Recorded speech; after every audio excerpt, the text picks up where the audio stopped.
De la mode pour clore en beauté la série d'activités commémorant le 15e anniversaire du journal L'Observateur.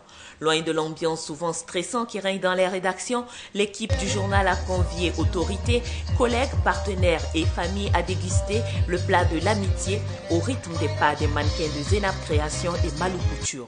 Pour le ministre de la Communication, l'initiative démontre l'esprit de créativité dont regorgent les femmes et les hommes de la corporation. Hassan Silla qui réaffirme le soutien des plus hautes autorités du pays à la presse. Le gouvernement de la République du Tchad assumera sa part de responsabilité quant à son assistance aux médias tchadiens. À eux d'en faire autant.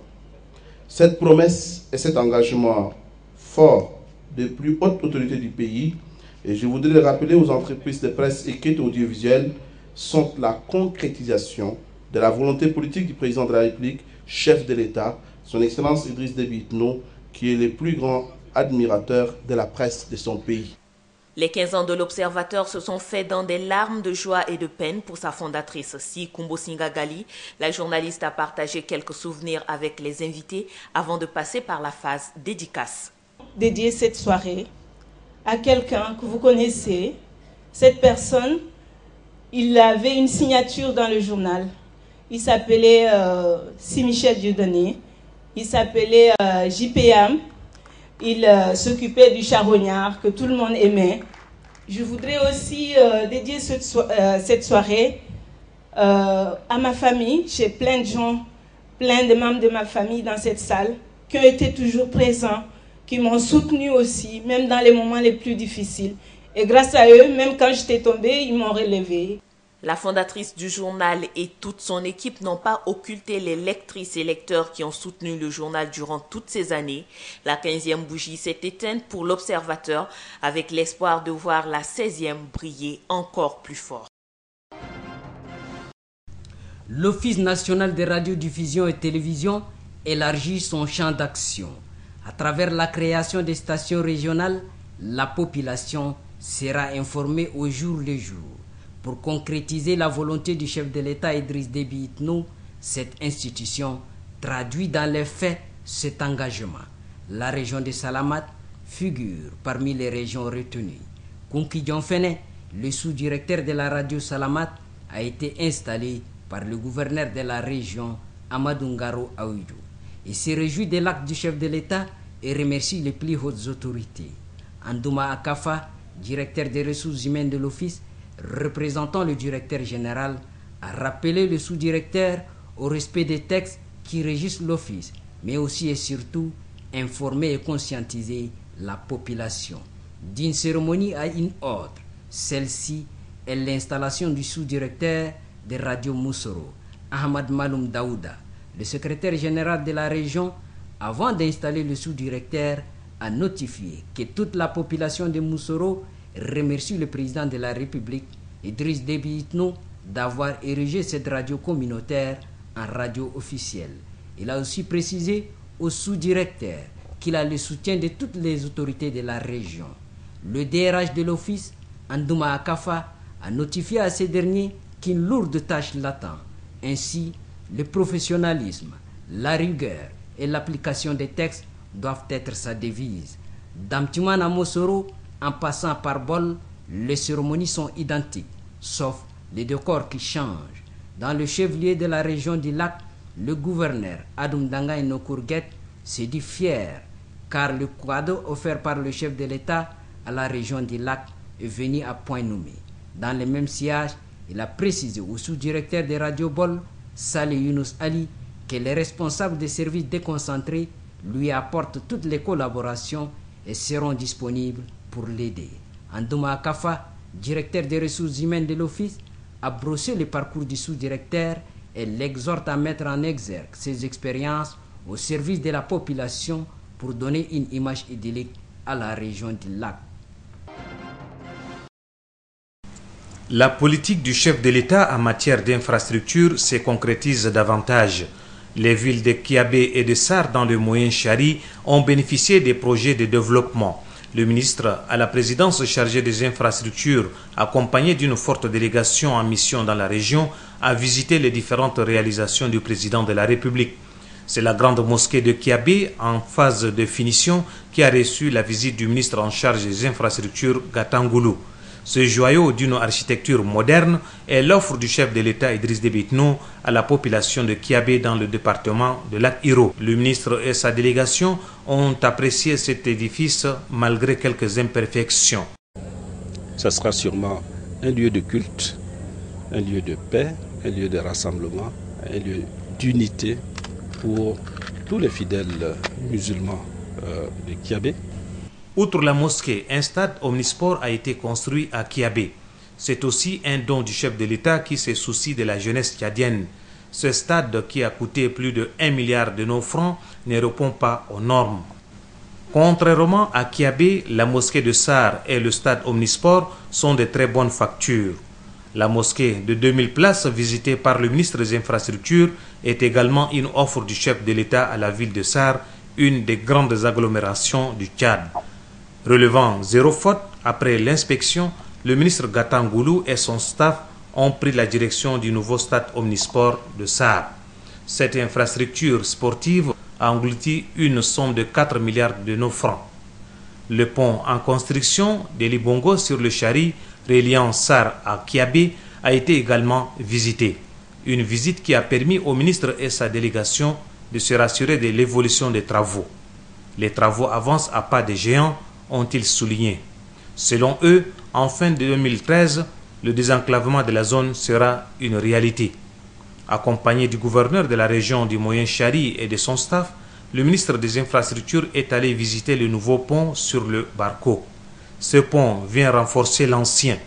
Dans le même sillage, la délégation ministérielle a visité le chantier de construction du camp militaire de Sar et l'hôpital régional qui mérite réflexion. C'est avec la visite de la compagnie sucrière du Tchad que la mission du ministre Gatangoulou a pris fin. Ces 3 bâtiments de 8 salles de classe flambant neufs sont l'œuvre de l'organisation non gouvernementale sud-coréenne Good Neighbors, qui veut dire les bons voisins. Cette ONG qui œuvre dans le domaine socio-éducatif mène ses activités dans les localités situées en bordure de fleuve Chari et Logon. Elle vient d'offrir cet établissement scolaire à la communauté Dogoré habitant les villages Tukura, Mousgoum et Daza Dogoré. Le chef du village Dogoré, Michel Ngariasnan, se réjouit de ce geste de bienfaisance des responsables de Good Neighbors en faveur de sa communauté. Il a été relayé par le président du comité de développement de la communauté Dogoré, Paul Dedi, qui apprécie l'œuvre à sa juste valeur avant d'exhorter la population à bien entretenir les mobiliers. Pour le directeur national de Good Neighbors Tchad, Park Gyeong-seung, ce geste témoigne de la volonté de son institution à œuvrer pour le bien-être des communautés rurales, notamment l'éducation des enfants. Nous voulons continuer le travail pour l'éducation des enfants de Tchad.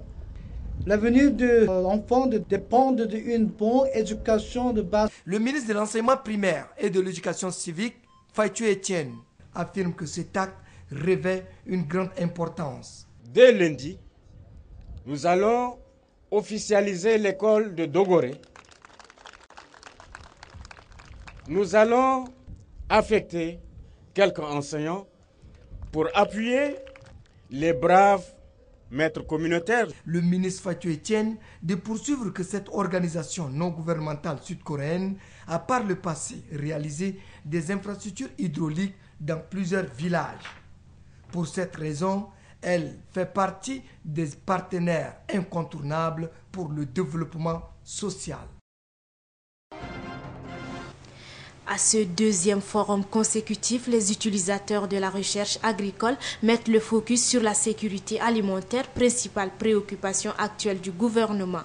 Il s'agit précisément pour les participants de redynamiser les secteurs d'activité en termes de production animale et agricole dans le monde rural. C'est pourquoi ils se concertent sur certains résultats mis au point par les chercheurs, mais jugés insuffisants. Insuffisants à cause des faibles productions réalisées chaque année par les agriculteurs mais aussi insuffisant à cause de la non-maîtrise jusque-là de la filière halieutique par les paysans. Pour relever ce défi, des propositions pertinentes ont été faites par ces utilisateurs à l'intention des chercheurs pour d'autres recherches plus approfondies. Propositions appréciées par le secrétaire général du ministère de l'Enseignement supérieur. Le présent forum obéit également à la décision du ministère de l'Enseignement supérieur qui a orienté depuis 2009 la recherche scientifique et technologique à partir des besoins du développement jugés prioritaires des programmes, des recherches existants et des manifestations d'intérêt tout en privilégiant la pluridisciplinarité des thèmes de recherche. Déterminés à accompagner le gouvernement dans sa politique de lutte contre l'insécurité alimentaire, les utilisateurs de la recherche agricole sollicitent entre autres la mise en place d'une usine de fabrication d'emballages appropriés afin de mieux conserver les semences et la réduction du coût d'engrais pour rendre les sols plus fertiles. La lutte, l'une des disciplines sportives en Afrique, se modernise. La modernisation de cette discipline amène l'équipe nationale de lutteurs tchadiens à doubler d'efforts. Après plusieurs exercices et autres techniques, les lutteurs tchadiens se disent prêts à affronter leurs adversaires. Pour les inciter à persévérer et honorer le pays au championnat africain d'élite qui se déroulera du 14 au 17 juin courant à Madagascar, le chef du département de la jeunesse et du sport, Haïkal Zakaria Ben Djibrine, a fait le déplacement de l'UNGS. Le ministre a transmis le message du chef de l'État aux représentants du Tchad, un message axé sur le soutien. Il a prodigué des conseils aux lutteurs et leur confirmé aussi le soutien du gouvernement. Vous êtes tellement aussi connu ici au Tchad, et surtout par le département également. Moi, tout simplement, tout ce que je vous demande, allez en avant, continuez vos efforts, mouillez bien les maillots et écoutez vos staffs. Soyez disciplinés, solidaires. Vous êtes de nouveau-nés. Quand je dis de nouveau-nés, vous êtes de la Renaissance. Et je suis venu vous dire bon voyage, bonne chance et bon retour chez vous au Tchad.